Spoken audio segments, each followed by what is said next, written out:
La fusión es cuando se juntan dos elementos. Se pueden juntar muchos elementos, pero a algunos hay problema en juntarlo porque unos elementos están en ebullición muy alto.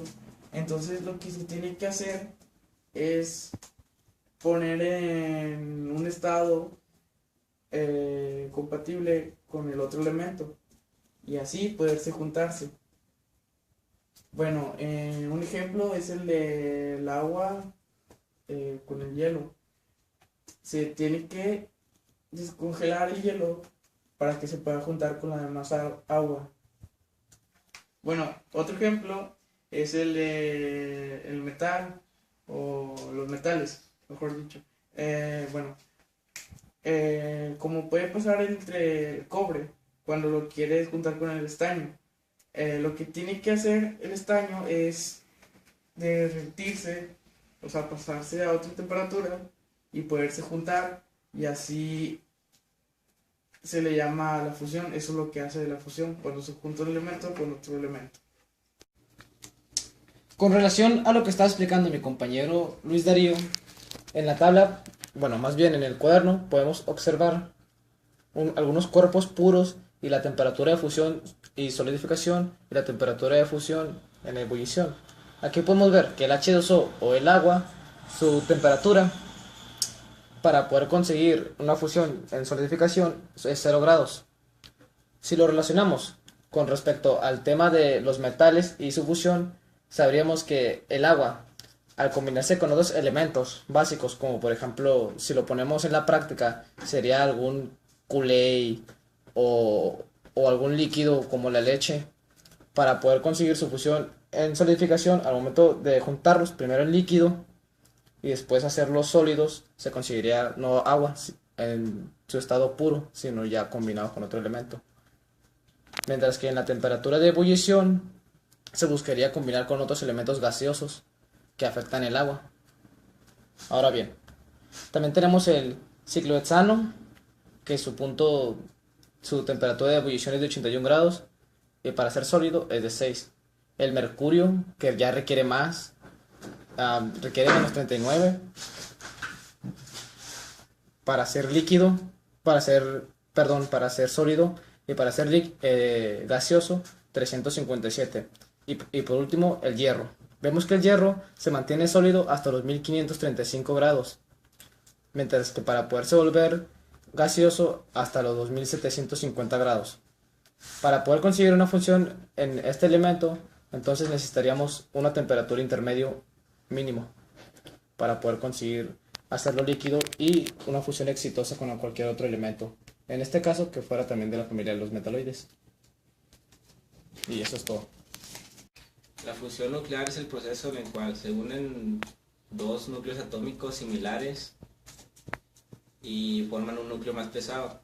Hay dos formas de que esto pase. La forma natural, que es cuando el calor de las estrellas hace que choquen entre sí y eso genera que se haga otro elemento.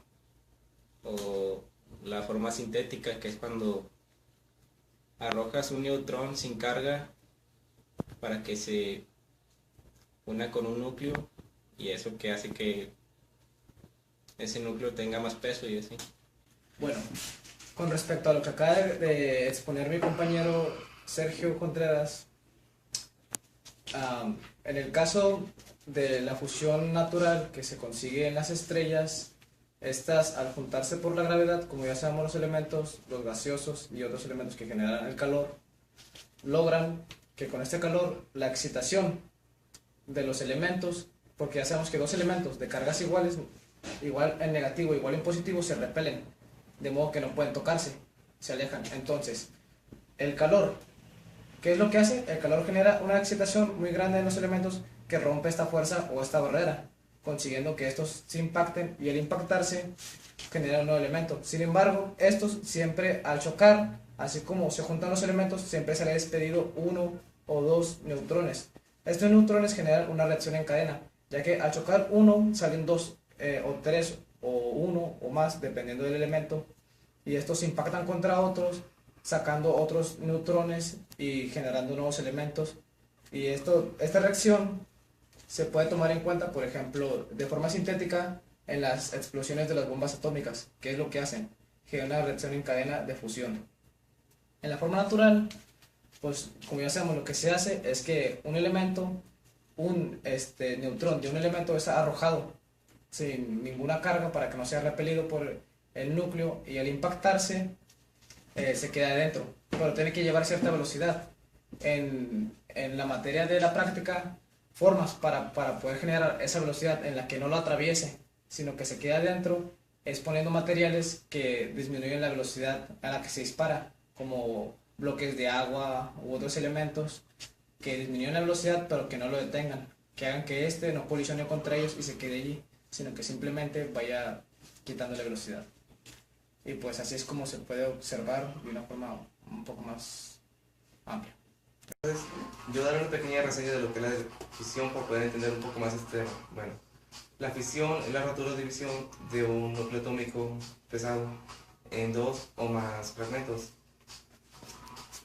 Este se divide y viene acompañado de núcleos, de núcleos o una gran cantidad de energía. La fisión es lo contrario a la fusión, porque la fisión se separan los dos núcleos, y en la fusión se unen. En la fisión hace que estos núcleos se dividan en dos o más núcleos, y hace que pesen menos, pero al estar juntos van a pesar exactamente la misma cantidad. En cambio, en la fusión se van a unir y van a pesar más. Bueno, por lo que explicó mi compañero, pudimos entender que a diferencia de la fusión, que al chocar los elementos y fusionarse liberan un poco de energía, que es la que es utilizada para que las estrellas emitan su luz y su calor, la fisión absorbe esa energía. De modo que el elemento, al ser muy pesado, como los que se encuentran en la barra de abajo de la tabla periódica, estos tienden a dividirse en dos. En este caso el uranio, al dividirse, se divide en otros dos elementos un poco más ligeros. Pero estos dos elementos, sus pesos sumados darían un peso similar al del uranio. Sin embargo, estos dos elementos no tienen que ser de pesos iguales, pueden ser de pesos variados, pero en sí sumados quede lo mismo.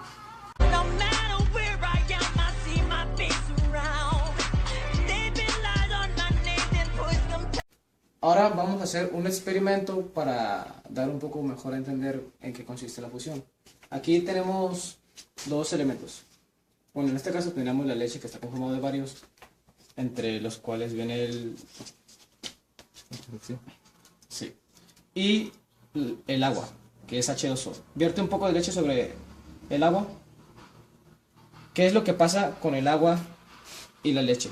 Vemos que el agua, como está en un estado sólido, esto no permite que la leche se mezcle con el agua, las mantiene divididas, porque al derramar la leche, lo que únicamente se va es la leche. Ya, dale pausa. Ahora voy a dar la explicación del experimento de la fusión.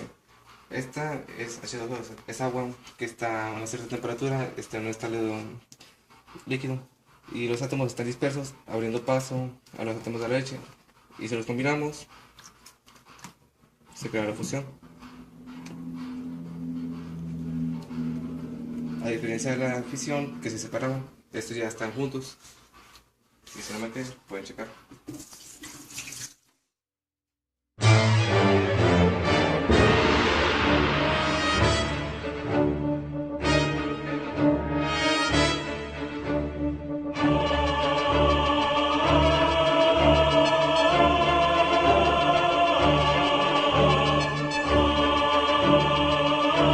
El 99% de la materia que se encuentra en el universo está en estado de plasma. Para la física, durante mucho tiempo, este estado fue un misterio. Sin embargo, los científicos deseaban comprenderlo, ya que ellos creían que esto descubriría una energía inagotable. En otras palabras, ellos querían traer la energía del Sol aquí a la Tierra. Nuestro Sol brilla desde hace 4, billones de años. Una bola incandescente de hidrógeno y helio. La central eléctrica de la estrella se halla en su interior. Ahí se concentran temperaturas de hasta 15 millones de grados centígrados. Los átomos de hidrógeno se componen de un núcleo y electrones. A este estado de la materia se le llama plasma. Los núcleos de hidrógeno se fusionan unos con otros. Se originan los núcleos de helio y una gran cantidad de energía.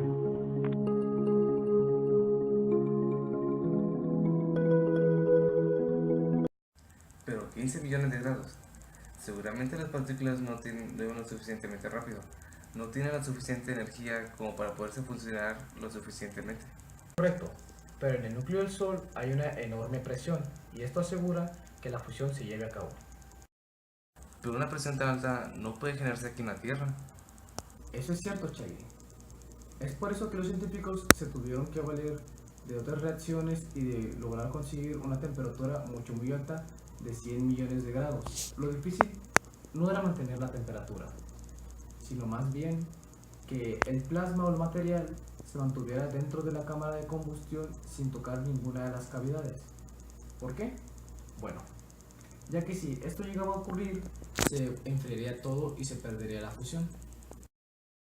El caso es que los científicos tuvieron que dejar en suspensión el plasma calentado a 100 millones de grados en una cámara de combustión para que no tocara las paredes. Así de simple. Sí, pero justamente eso querían hacer los científicos y usar una fuerza que tú ya conoces, el magnetismo. Sí, cierto, tienes razón. El plasma consiste en neutrones positivamente cargados y en electrones cargados negativamente. Es por eso que se le puede influenciar con campos magnéticos y campos eléctricos. Como te decía, se le puede confinar en una cámara de campos magnéticos para que de esta forma el plasma no toque la cámara de fusión. ¿Sabes? Se le podría dar al plasma cualquier forma posible generando un campo magnético apropiado. Las partículas no deben tocar los polos de los campos magnéticos. Para esto se utiliza plasma en forma de anillo.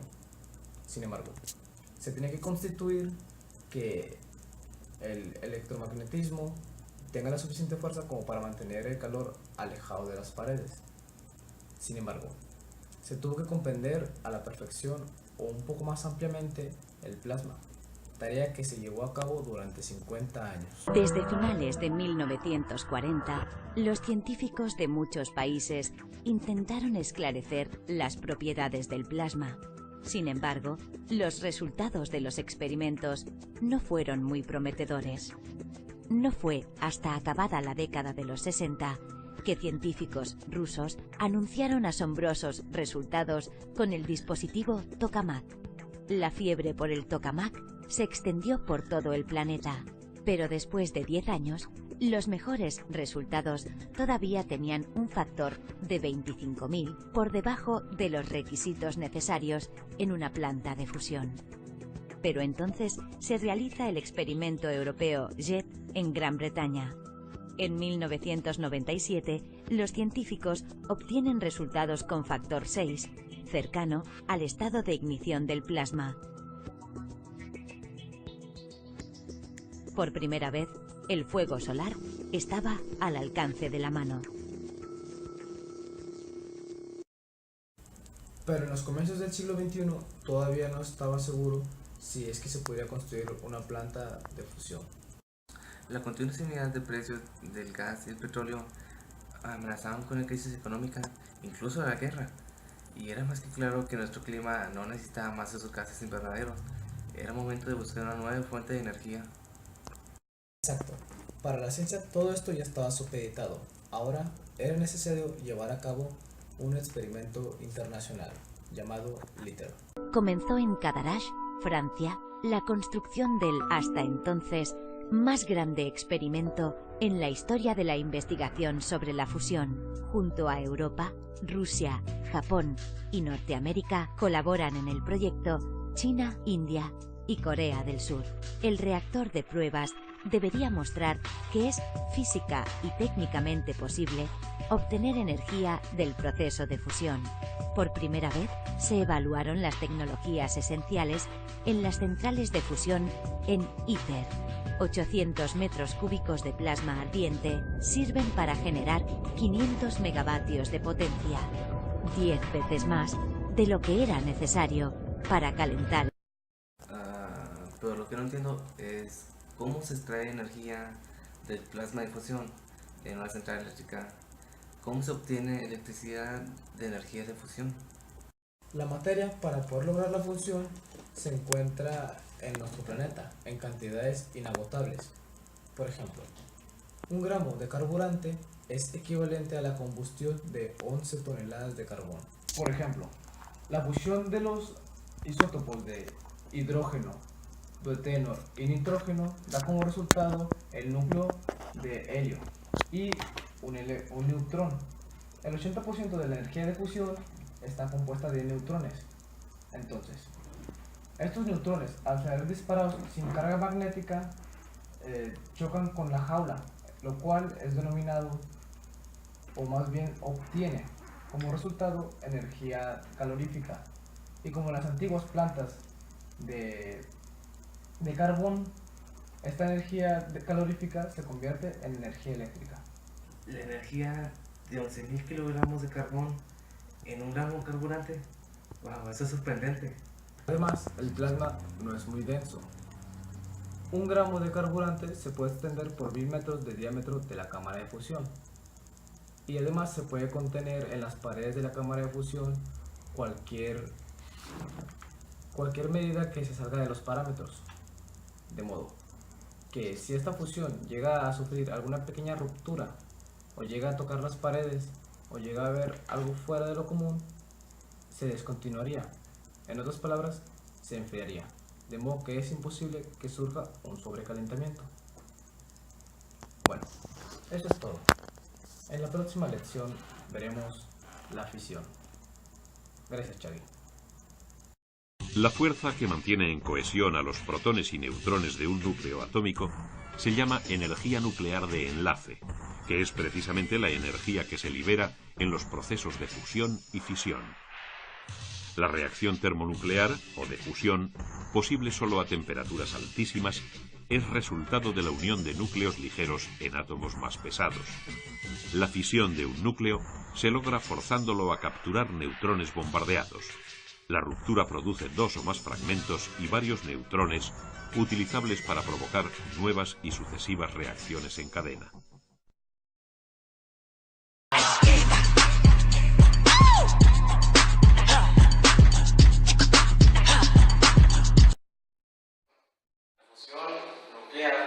Es cuando 2 núcleos o varios núcleos de misma carga se unen para formar un núcleo más pesado. Simultáneamente, al unirse, liberan una gran cantidad de energía que le permite estar en el estado plasmático. En el caso más simple de fusión atómica, que sería del hidrógeno, los 2 átomos de 2 protones tienen que estar lo suficientemente cerca para que ocurra la fusión y pueda romper su repulsión eléctrica que tiene naturalmente. La fusión se encuentra en lo que podría ser las estrellas, pues de esa forma obtienen su energía para seguir, la estrella sigue viviendo. El Sol, por ejemplo, genera fusión a través de... El Sol está a 15 millones de grados Celsius.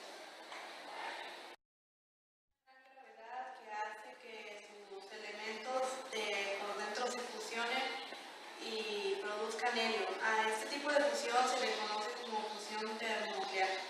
Dentro del Sol, gracias a la fusión que se produce, las temperaturas llegan a alcanzar cerca de los 15 millones de grados Celsius. En base a la fusión y de cómo se libera energía, fue como los científicos se dieron la idea de, se dieron la idea de crear fusión nuclear, digo, en base a eso crearon la bomba nuclear, que utiliza ese principio de liberar energía y desencadenar una reacción en cadena de fusiones.